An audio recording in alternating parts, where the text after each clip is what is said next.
உனக்கு என்ன கைமாறு செய்ய போற? கைமாறு பைத்தியக்கார. இன்பத்தரும் முழு நிலா, வெப்பத்தால் நம்மை வாழ வைக்கும் சூரியன், காலம் தவறாமல் பொழியும் மழை, இவைகளெல்லாம் கைமாற எதிர்பார்த்தா இயங்குகிறது. இயற்கையின் ஒரு அங்கமான மனிதன் மட்டும்தான் கைமாற எதிர்பார்த்து காரியம் செய்கிறான். ஆண்டவன் சிலருக்கு மட்டும் ஏன் செல்வம் கொடுத்திருக்கிறான் தெரியுமா? அதை அவன் மற்றவர்களுக்கு கொடுக்கிறானா என்பதை பார்ப்பதற்காகத்தான்.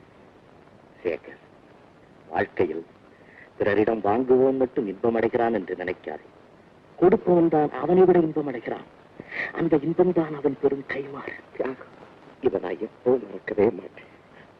எதிர்காலத்தில் நானும் கைமாறு கருதாத டாக்டராகவே இருப்பேன். Very good.